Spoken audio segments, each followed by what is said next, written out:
Ridiculous Crime is a production of iHeartRadio. Hey, Zaron. What's up, Elizabeth Dutton? Nothing much. Hey, listen, you know what's ridiculous? Yes, I do. And I've been waiting to see you because this one is for you. Oh, yeah. Wow, you ready? just for me. Well, you know how you like weird combos of food and stuff? Oh, are you doing a mashup? I found one for you. Yes. Oh my God. In so Taipei City. It's all happening. In Taipei City, Taiwan, there is a restaurant you need to go to. Okay. It's called Modern Toilet. Man.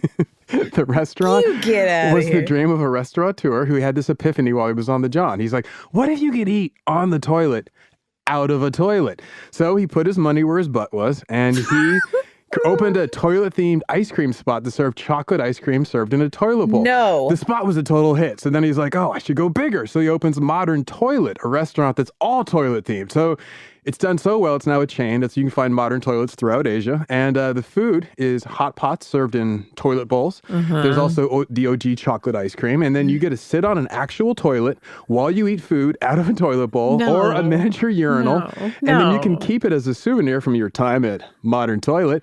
And now there was one fellow who got confused by the concept, and he actually crapped at his seat in the toilet.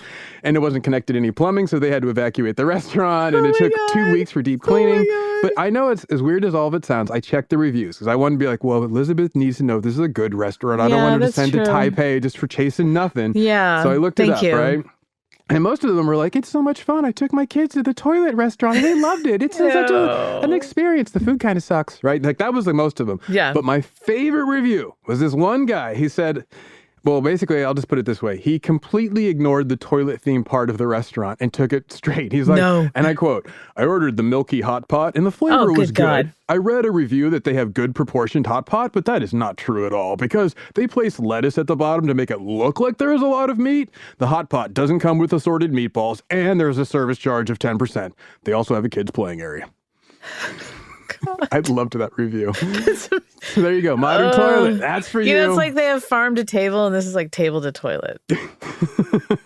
So fresh. So disgusting. Just keep that cycle going. This is so disgusting. There's a honey pot out back. They just what? Nauseating. But tell me more. So that's for you. That's ridiculous. I hand right? I thought, hey, I'm just trying to meet you eye to eye on this. I'm like, and I'm kind of short circuiting a little bit now because I've got to cleanse my mind of toilet imagery. Well, my idea was if you can't beat them, join them or John them. That's ridiculous. You're welcome. You want to know what else is ridiculous? Or I'm here for it. Offering up your kid to the sky gods for clout. What?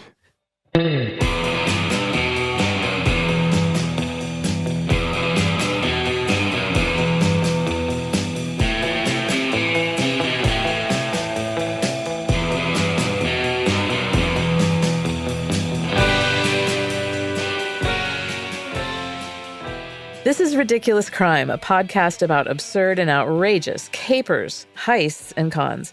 It's always 99% murder-free and 100% ridiculous. You damn right. Now, when I'm talking about capers, not like the briny capers. What? Oh, yes. Whatever. Okay, so... and cons, not like the ex-convicts. Like Scott Conn. Yeah. Yes, there you go. The Conn briny family. Briny capers and the Conn family.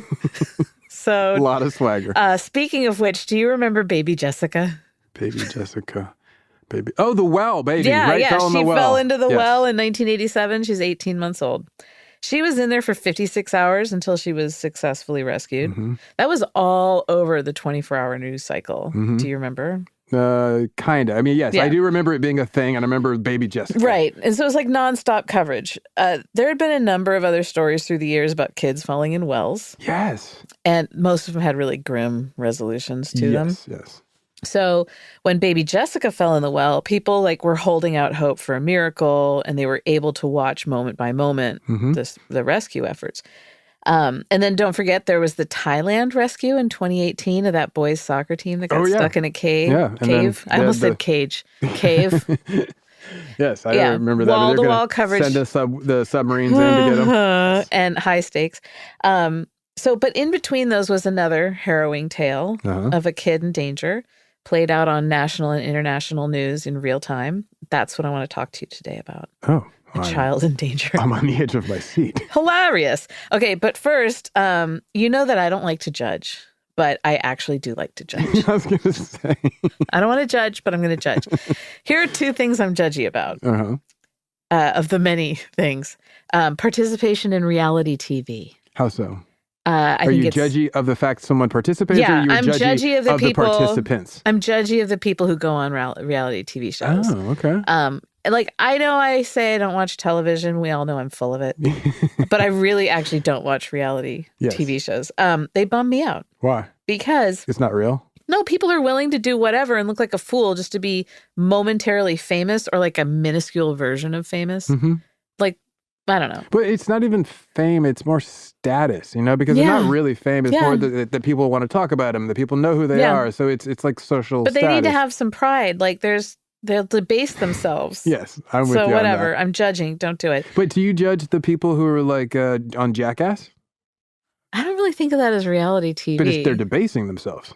Yeah, it's a different kind of thing. Oh, interesting. I'm not going to say anything negative about the Jackass. No, I mean, you know me. I'm a huge fan of the whole Jackass, all the franchises. But I was just curious where you draw that line. No, I think it's that, especially with Jackass, they're debasing themselves honestly. Okay. Whereas people on reality shows are debasing themselves and deluding themselves that they're not doing that. Oh, interesting. Do you pity them? No, I just am disgusted by them.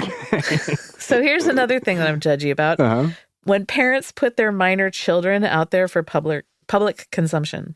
Oh, yeah. So like posting pictures on public social media accounts. It's one thing if it's locked down and it's only people you directly know and it's basically like... Yeah, well, obviously sharing, between your friends and family, sharing pictures of kids is not terrible. Right. But if you're like making your identity be, I'm mommy of so-and-so, or I'm daddy of so-and-so. Like all the blogs, like mommy bloggers who talk about their kids and their lives and post their pictures. Kids have no agency in that. Yeah, and also they're being used in a sense, like the identity is based on proximity to the child. It's creepy. Why would you post a picture of your child with information about them for every creep in the world to see? I'm not even talking about like that clout. Not even talking about traditional predators. Like I don't need to know about a stranger's kid. Yeah, sure. It's creepy. Yeah. So anyway, I'm judging. Judgment. You're good at it. So privacy is an illusion. Yes. But at least give the kids a false promise of it until they come of age and can find that out for themselves. There's me judging. So the story I'm going to tell you today, the one about the kid in danger, it has both reality TV and exploited kids. 2 of your favorites. Right? I don't know if you've ever heard or seen a show called Wife Swap. Oh, yes. It sounds filthy, but it's not. Yes. No, it's the one where obviously you swap spouses, but usually there was like a certain fraught nature, like one of them would be poor or they would be a black and a white couple. It would be something where it's like, what's going to be? 2 families on opposite sides of like a familial spectrum. So like, let's say one is messy and artistic and the other one's like super clean and athletic. Sure. And then they switch moms for like a week or something. And then hilarity ensues. A drama more likely ensues. So they're trailed by cameras. The public gets to watch, like, of course, the heavily edited, like, lowbrow commedia dell'arte depiction of the culture clash. Villains are crafted. Long-suffering heroes emerge. I would love it if one of the couples actually broke up and they got, like, together with and the swapped, spouse. Like, I'm sure you know what? They'd be willing to do it if they thought they'd become notable. Yeah, well. So there was once a family on Wife Swap named the Heenes. Okay. And like Bobby the Brain Heenan? Heene? No. Sure. Richard was the father. Mayumi, the mom. They met in acting school in Hollywood, California. And they have 3 boys. Rio. It looks like Ryo, R-Y-O. But apparently it's Rio. Okay. Bradford, and Falcon. Wait a minute. Rio, Bradford, and Falcon? Yeah. So, like, you're, like, on the park, and you're like, come here, Falcon. You too, Rio. Caw. And Bradford. Yes. Okay. So the Heene family, at the time, they lived in Fort Collins, Colorado. They switched mothers with a Connecticut family who were in the childproofing business. Like taking care of hard edges? I guess. Or like those like crazy locks that are hard to open for cabinets where you're like, golly, I can't, I'm as savvy as a 3-year-old. Yeah. But it was such a hit, their episode, that they were voted back on for the 100th episode. Like swap again. Let's see it and again. they switched mothers that time with a Florida family whose mom earned her living as a psychic. Oh, wow. Yeah. A Florida psychic? Yeah. Yeah. Yeah. That's like jackpot.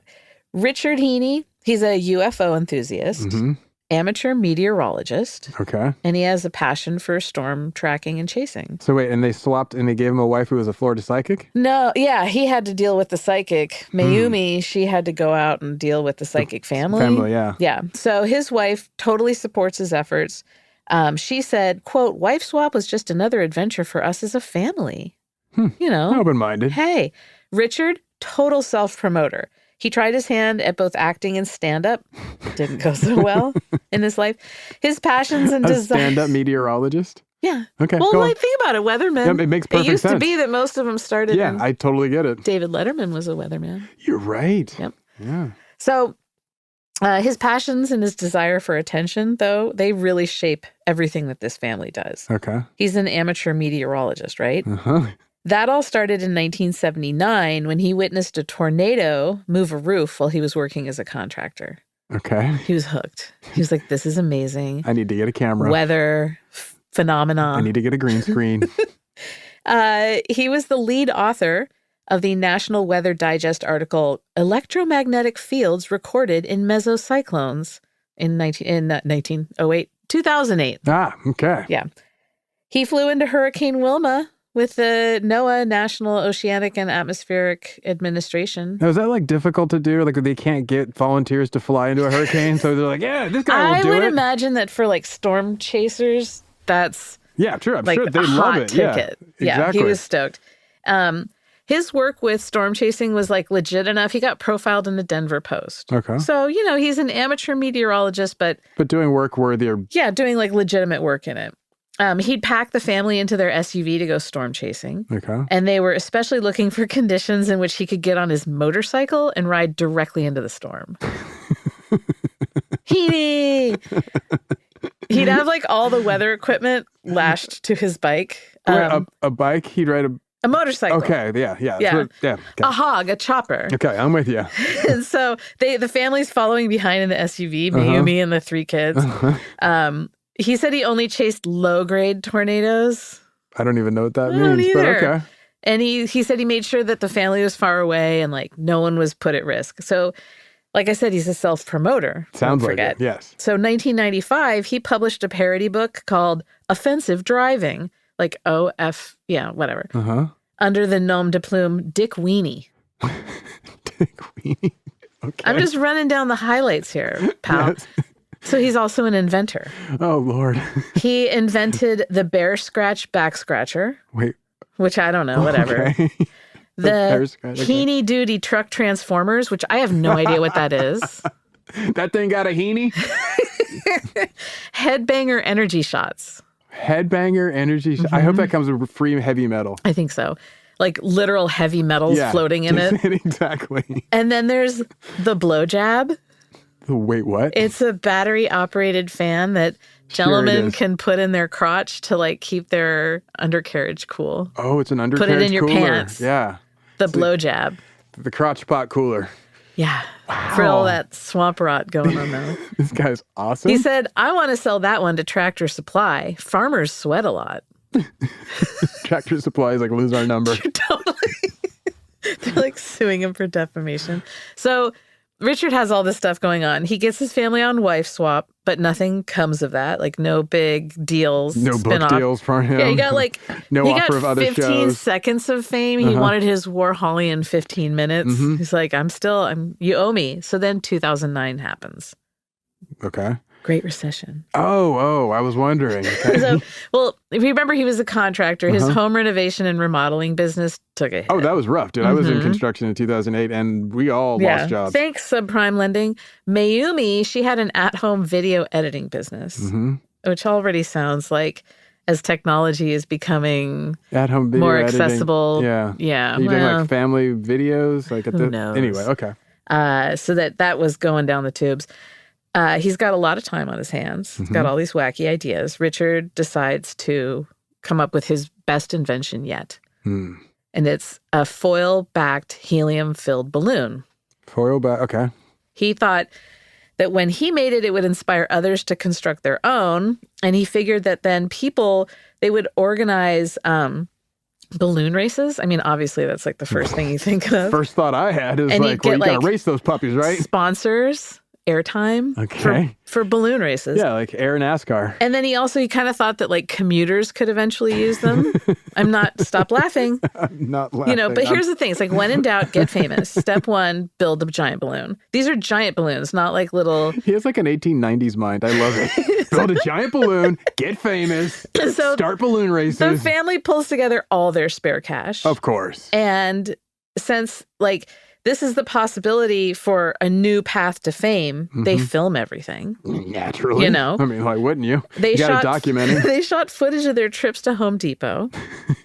They recorded the three brothers, like, all excited, talking about the impending launch. Richard gathers all the supplies. He starts building. The balloon was 20 feet in diameter. Wow. And it was made from 16 pie-shaped plastic sheets. It took 2 rolls of duct tape. 2 whole rolls. That doesn't sound like a lot. That's not a lot. But I mean, still. Yeah. It looked like a flying saucer. That's what I was just trying to say. But it makes sense because like that he's all alien guy. Loves that stuff, yeah. There's like a little basket under the balloon. It's sort of like a canister with a tiny door. A crossover with all the perfect stuff. It's ufology and meteorology and like weather balloons. Yeah. He's he's at the nexus. The silver weather balloon. That's me. Exactly.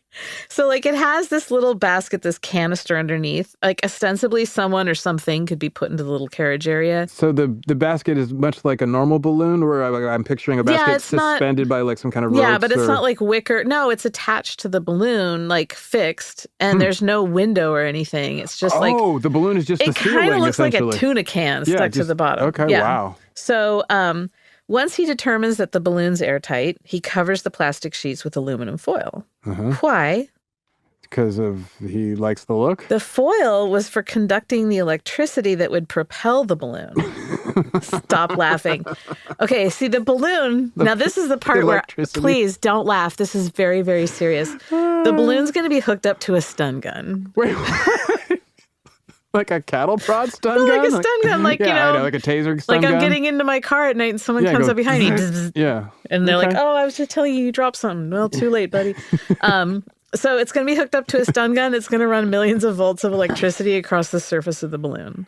Okay. Very safe. The voltage very legal, very cool. You want the ohms? It's the Biefeld-Brown effect.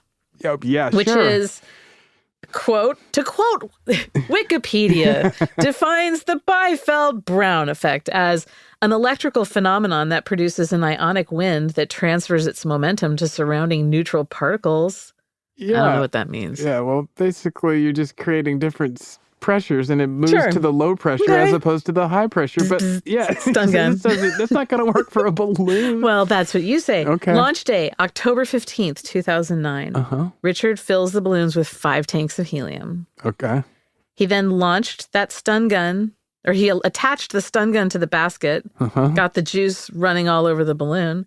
Wait, the stun gun's just left open? Yeah, it's just like on. Always? Yeah, right. Oh, wow. And then the plan was to release this tethered balloon into the air. So you got this static field surrounding this balloon, and you're hoping to like basically electrify the air around it to create some kind of current. The effect. Okay. The effect. Yes. They're going to release it like tethered, but into the air for about 13 feet high. Oh, well, that's nothing. Yeah. And then he was going to use electricity to maneuver it. I don't know how. Whatever, sure, okay. He sets up a video camera on a tripod. The Heene family, they count down from 3. Richard pulls the release pin. When we come back from this break, I'll tell you about the launch of this giant silver balloon and the infamy that accompanied it. All right.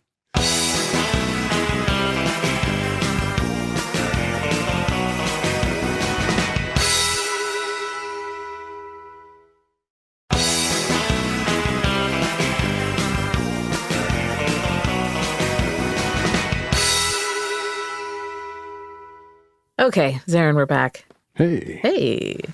When we left off, the Heene family, Richard, Mayumi, Rio, Bradford, and Falcon.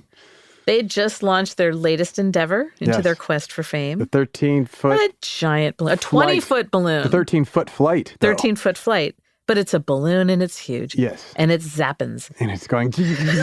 and it looks like pollen on water floating around. Yeah, it's a long boy up there in the air. The balloon was powered by the stun gun, zapping all the silver foil. It was hoped that it would become this big thing, right? The people are going to have balloon races. Everyone wants to do this. Commuters are going to climb up into the little, curl up in the little ball. Where's my zapper? I got to get to work, honey. October 15th, 2009. The Heenes count down. 3, 2, 1. Release the balloon! They're so excited. The family gives this cheer. They're so excited. The balloon comes free from its tether. Uh-oh. Yeah, it starts floating off into the sky above Fort Collins, Colorado. Okay. Then there are cries of anger. Richard is yelling at Mayumi for not properly tethering the balloon. Like, he just is like... My balloon! Oh, yeah. There's video of this. Duct tape cost? Oh, God. Yeah. Obviously, they taped everything. Yes, of course. I can watch him yell at poor Mayumi. Right, it's horrible. There's cries of panic because Bradford starts screaming at his parents, "Falcon's in there!" What? Falcon How Heene. did they lose a kid? They got 3. Ladies and gentlemen, we have infamy. 6-year-old Falcon Heene is now Balloon Boy. Oh, my God. Yeah. So Falcon takes a flight. Falcon, caw! I need to remind you again, they're filming this whole thing. Yes.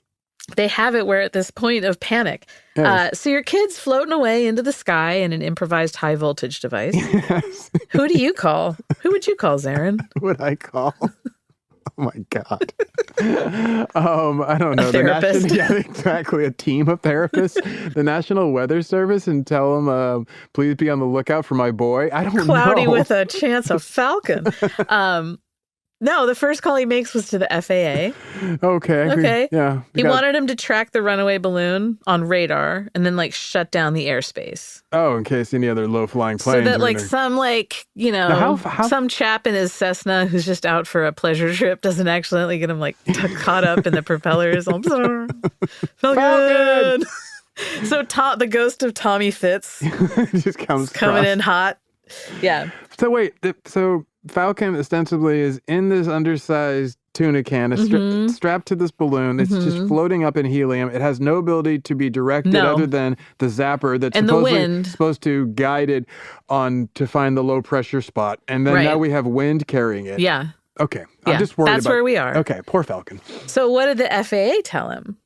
Nothing we can do, bro. Call 911. What's the cop's going to shoot down the balloon? Yes. You don't want it to crash. Light him up. No, call 911. I don't know. Get a fire truck out there. Whatever. You need those people in those squirrel flying suits to just come in and exactly what they need. Fly in, hit the balloon, and just grab it and take it down to Earth with you on the way. Jetpacks and flamethrowers. Jetpacks. There you go. With those guys with they fly off the cruisers. We didn't have drones then the way we do now. Oh wow, yeah. Just go up there and zap it. Or an Amazon delivery drone could have intercepted him.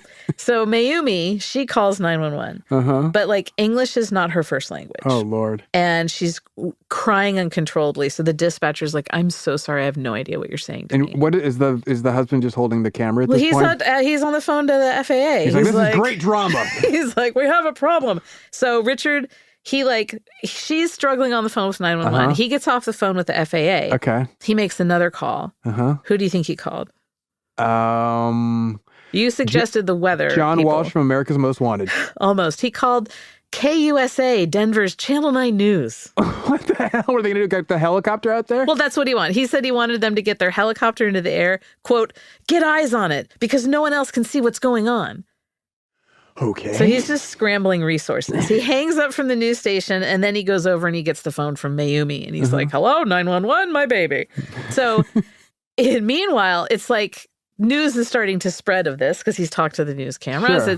It's going viral, as we say in the biz. So all the local news stations are now picking up Channel 9's coverage? Yeah, and then national news starts to pick it up. Okay. Diana Fields, Richard's sister, she sees it on TV, and she said, quote, "The news anchor said a boy might be inside. I saw it was in Colorado, and I felt sick. I knew it had to be Rick."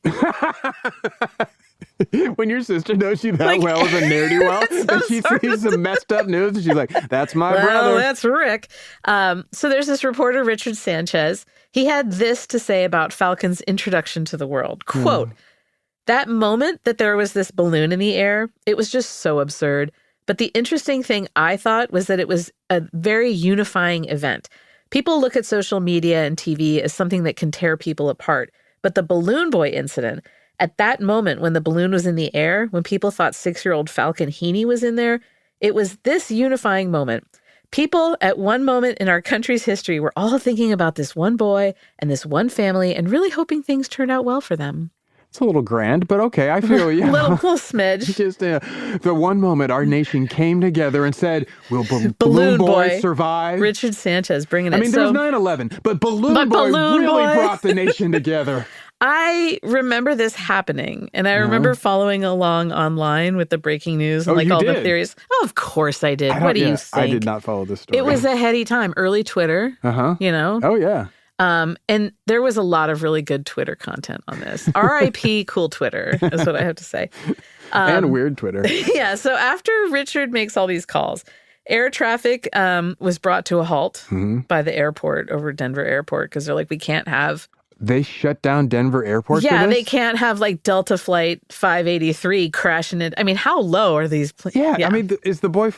The National Guard deployed 2 helicopters. Okay. And Larimer County Sheriff's deputies, they showed up at the Heene house and they started searching the bedrooms, the basement, the garage, just to make sure. Is Falcon actually at home? And they just didn't know it. And maybe the boy's wrong. They're searching. They're like yelling for him. No sign of Falcon. So who was the boy? Bradford. Bradford Pear said, yeah, that's like... So they widened the search to the homes of like Falcon's friends. Well, maybe he snuck off to a friend's house. They go to the nearby woods, a park, a reservoir. I mean, this is getting grim. Oh, damn. For 2 hours, the world was transfixed. Everyone's watching helplessly as a giant silver balloon containing a small boy floats listlessly across the sky. And at this point, are there cameras on it where we're able to watch? Okay. Oh, yeah. There's cameras on it. So you see this blob in the sky. It's incredible. Zaron, it was amazing. You missed out. I just remember the movie with Jake Gyllenhaal where he was in the bubble, the boy in the bubble. He had like a terminal disease. No, it's not this at all. He had like a terminal disease. He had to live inside a bubble. Yeah. So when people talked about Balloon Boy, I kept thinking they were talking about Bubble Boy. Gyllenhaal. And I totally got it all confused.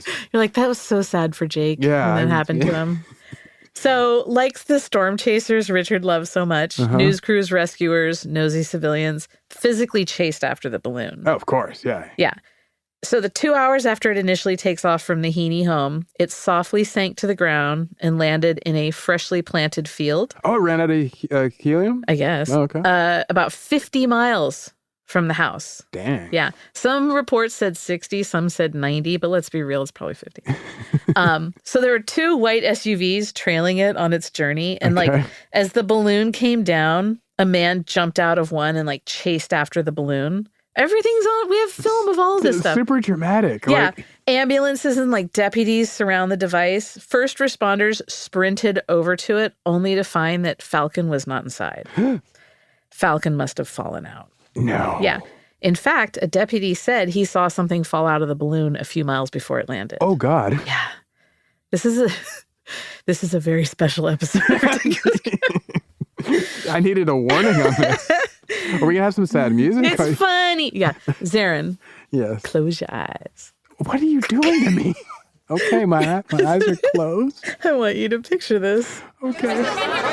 You're a reporter with KWGN, Channel 5 out of Cheyenne, Wyoming. You damn right I am. Fort Collins is in your market, so you were dispatched out to the scene as soon as word came in that there was a possible media spectacle. East Colorado, they count on me. Yeah. You and your camera person have posted up in the parking lot outside of the Larimer County Sheriff's Station. There's a podium set up in front of the doors to the station, and you're waiting on a press conference to begin. Naturally.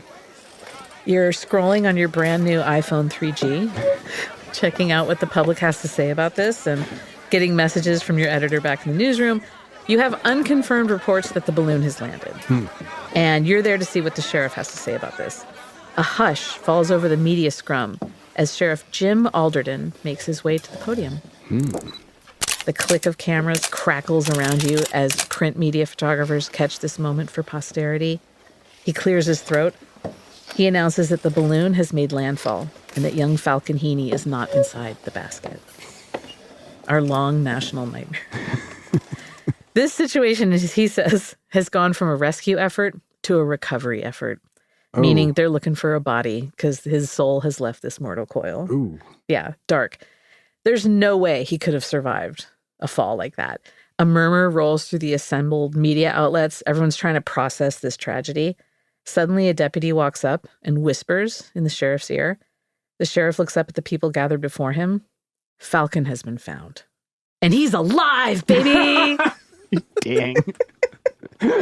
So it turns out Falcon was in the attic the entire time. So no one checked the attic. They checked the basement. They checked the bedrooms. They're like, I'm not going up those stairs. He told the police he was afraid to come out because he thought he was going to get in trouble. Oh. And he said his father had already been yelling at him for climbing around inside the balloon basket earlier. Oh. Richard said, quote, "My biggest fear was that he would become electrocuted." So Falcon goes to the attic, plays with his toy cars, and apparently fell asleep.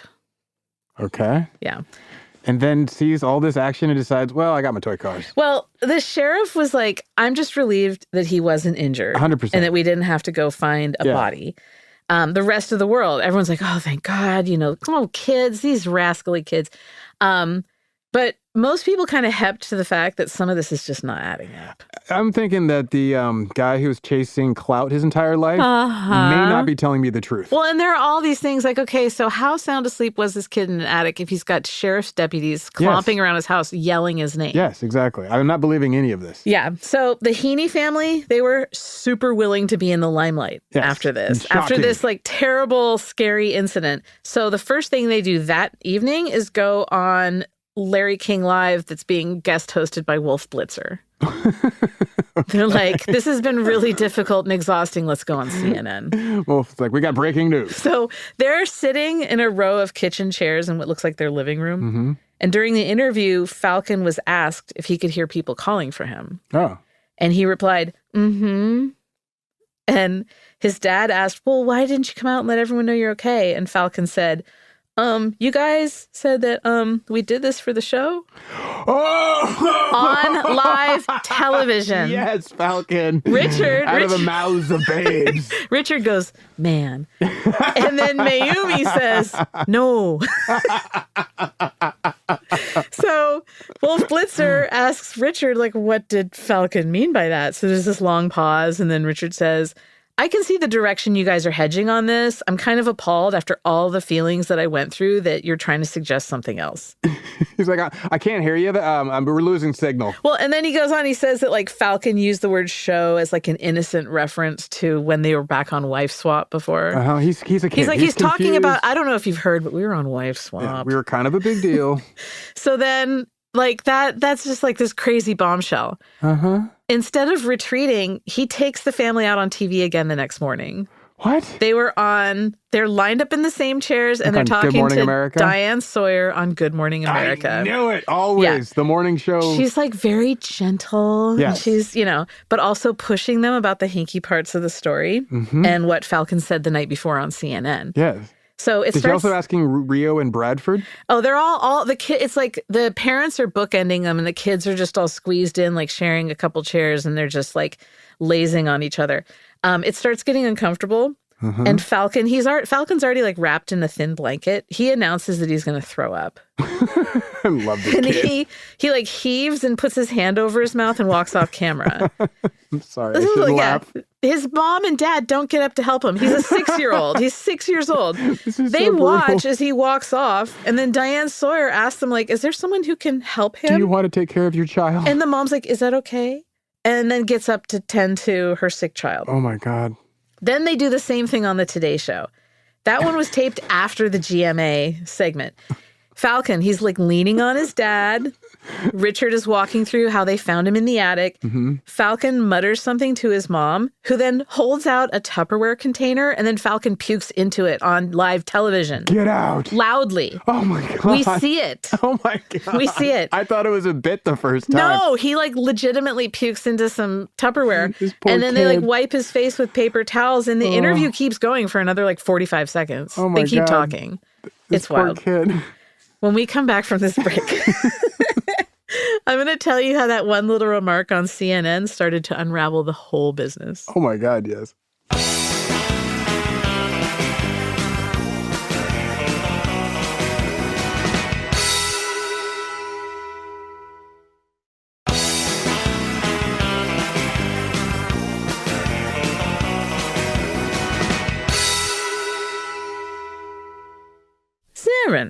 Elizabeth. How you doing? I am over here on the edge of my seat waiting to see and hear how this thread unravels. Do you need Tupperware? Oh, don't start. When we left off, Falcon Heene safely recovered, not in the weird giant balloon, but instead toys in the attic. Mm-hmm. He couldn't hear all the sheriff's deputies. Prior to the CNN interview with Wolf Blitzer, the sheriff did not think this was a hoax. Huh. He shared with the public that the department spoke with a Colorado State University professor who determined it was scientifically possible for the balloon to carry up to 80 pounds. Yeah, I mean, I can see that. He could hold could hold Falcon in the little tuna can. Per reports made by the sheriff, quote, up to this point, all interactions showed emotions consistent with a grieving process or concern for a lost child. Huh. So he's like, they had me sold. They're pretty good. But then Falcon spills the beans on CNN. Yes. Polygraph tests are ordered, which Richard and Mayumi agree to take separately. Wait, polygraphs, like legal polygraph? Like the cops are doing them? The cops are doing them. This isn't like for Good Morning No, America's this isn't next like appearance? Dr. Phil's like, all right, come on. Yeah. Richard fell asleep during his. How do you... Okay. Well, he said he blamed it on having type 1 diabetes. Okay. Yeah. Mayumi, she confessed the entire thing was planned from the beginning. Yeah, Mayumi. And then she said they wanted media attention because they wanted to get a show greenlit, like a science-based reality TV show that they had pitched to ABC. Okay. Richard said that Mayumi didn't understand what she was saying and that she'd misinterpreted the word hoax because Japanese was her native language. Oh, yeah. You know how that goes. Hoax in Japanese is a totally different word. It actually sounds means a lot good like... plan. Yeah, exactly. So that he said that her English wasn't good enough to sufficiently understand or answer polygraph questions. God. And that she didn't know she could have stopped the process at any time to request an attorney. This guy's the worst. He is. David Lane, the Denver criminal defense attorney who represented Richard, said, quote, the Fort Collins DA's office basically said if Richard doesn't take a felony and go to jail, they will prosecute Mayumi, who is not a U.S. citizen. Oh. She's a Japanese citizen. I think that it's an unconscionable position. Okay, go on. I'm sorry. For any prosecutor to take. Every bit of what happened to the Heenes was an injustice. Huh. Interesting. I did not see. Okay. Yeah. Didn't see that one coming, did you, Burnett? So he claimed the DA's office put the family in this absolutely unsound position. If the case goes to court, Mayumi loses, they're going to deport her. Yeah. Yeah. So the attorney goes on, quote, it would have been great to take the case to trial and make them all look stupid, but was Richard really going to take the unconscionable risk to his family over it? You're talking about tearing a loving mother from her children and her husband as some kind of revenge. It was morally repugnant for the prosecutors to put the Heenes in that position, to let this case turn into a circus. For God's sake, it was a balloon. Richard was not willing to risk the basic structure of his family having his children's mother and his wife deported, so he took all the weight. It was a balloon, Zaron. It was a circus, too, Zaron, it was a balloon. Let's not lose perspective, people. Come on, people, it was a balloon. November 2009, Richard Heene pleads guilty for attempting to influence a public official. Oh, at least he took that weight. A class 4 felony. And he's sentenced to 90 days in jail, 60 days to be served through work release. Okay. Mayumi Heene pleaded guilty to a misdemeanor count of false reporting and was sentenced to 20 days alternative jail due to her lack of past criminal history and her cooperation. Okay, so basically house arrest. So on January 7th, 2010, Richard Heene appeared on Larry King Live again.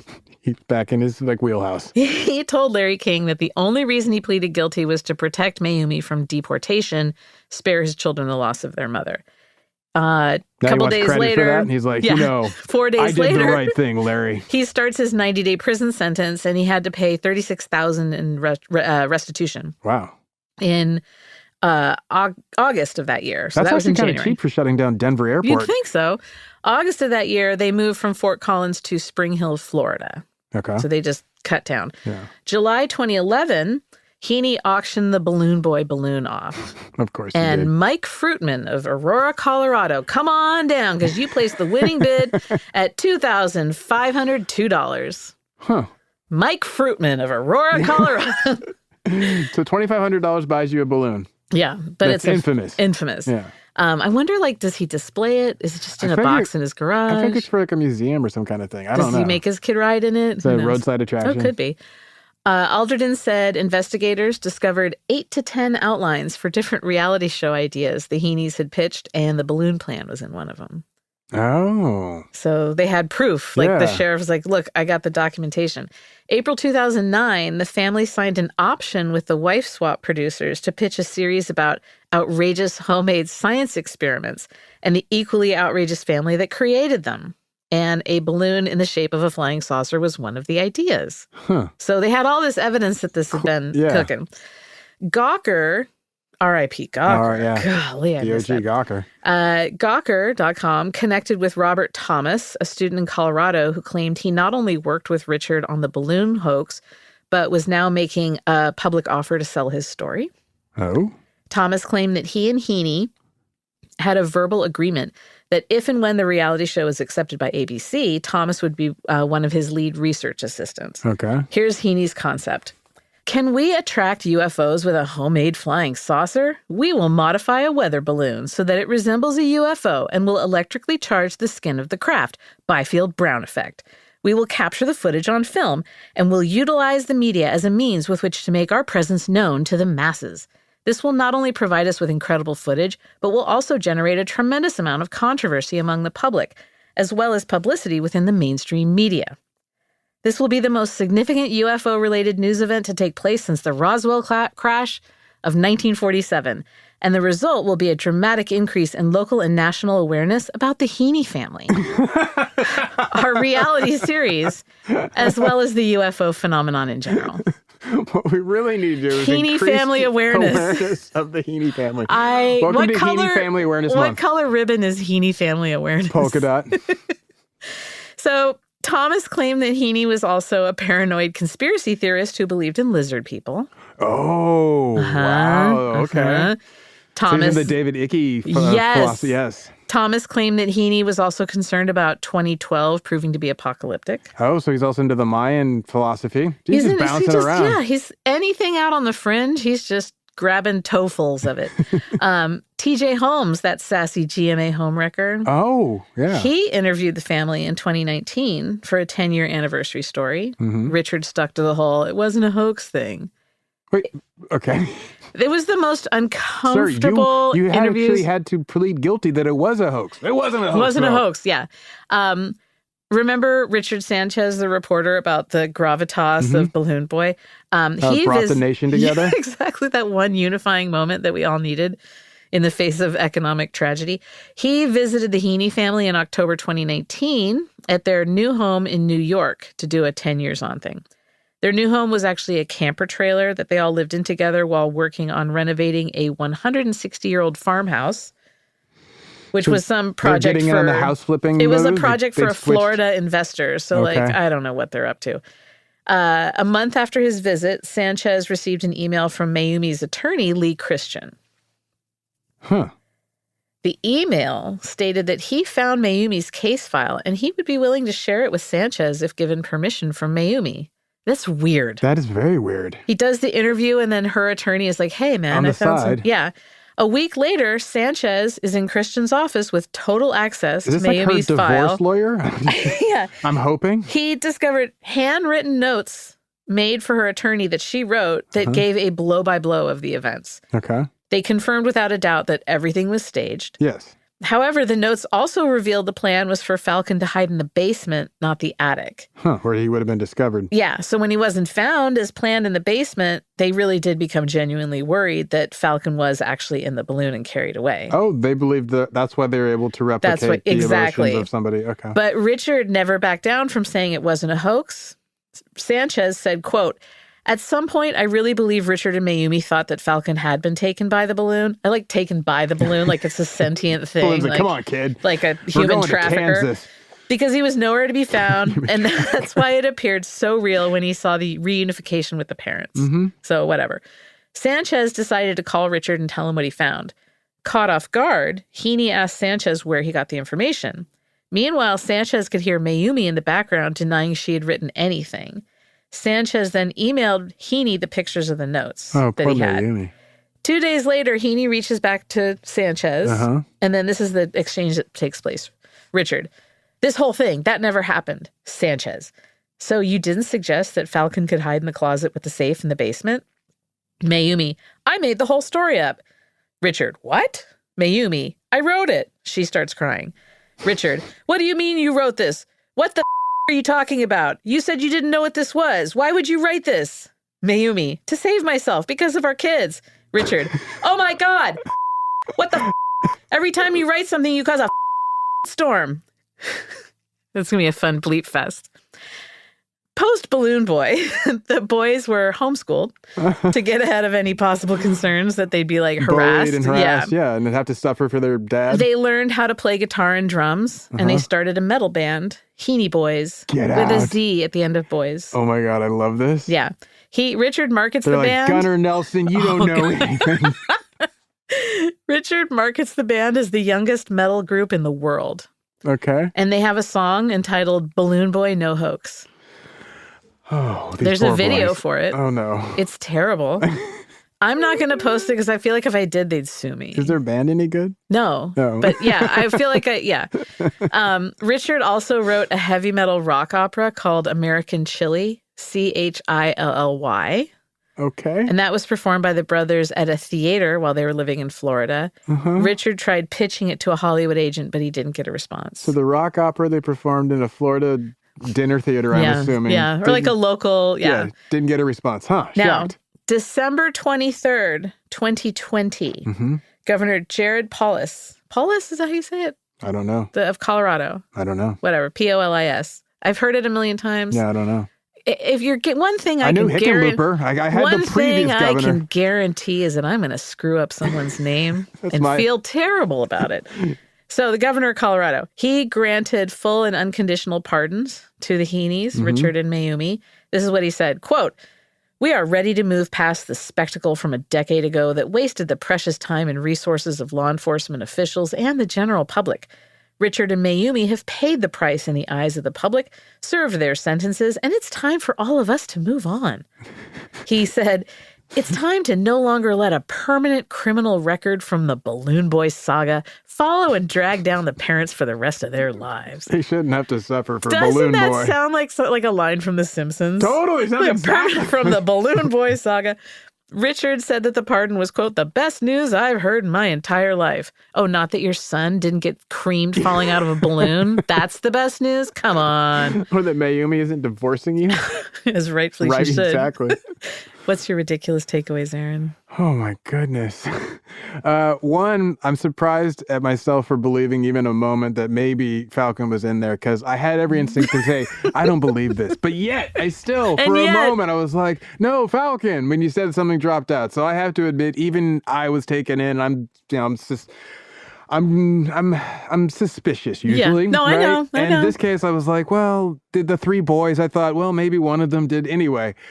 The ridiculousness is that these three boys, their names, like Bradford. That's the takeaway that I'm going with is I'm worried about Bradford because he didn't get the weird name. He's got the weird family. He's like, so I'm worried he's going to act out and we're going to hear about Bradford in the future. I worry about the kids. I do. In all honesty, I worry about the kids and every interview, Mayumi. they seem kind of uncomfortable and like they really wish they weren't being interviewed or on camera. They're still making bad metal songs about their dad's hang-up. Every teen is allowed to make and encouraged to make bad metal songs. But it shouldn't be about your dad's... But it shouldn't be about your dad's hoax. Exactly. Your dad's fights with the public. Yeah, those poor boys. It should be about how your dad is a jerk or whatever you want. I'm with you. I think that my takeaway, since you asked. Yes. Oh, Elizabeth, I was curious.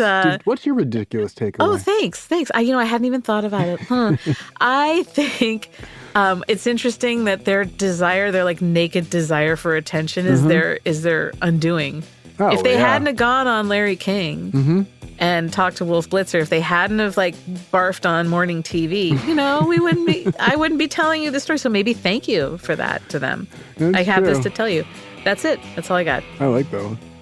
You can find us online at Ridiculous Crime on both Twitter for the talkin' and Instagram, where we show you what these look like. Email us if you want to at ridiculouscrime@gmail.com. Tune in next time.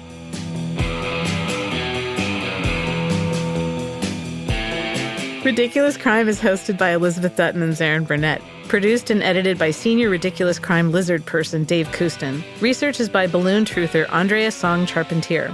The theme song is by Heene Boys Roadies, Thomas Lee and Travis Dutton. Executive producers are Duct Tape and Tinfoil Barons, Ben Bolin and Noel Brown. Ridiculous crime. Say it one more time. Ridiculous crime. Ridiculous Crime is a production of iHeartRadio. For more podcasts from iHeartRadio, visit the iHeartRadio app, Apple Podcasts, or wherever you listen to your favorite shows.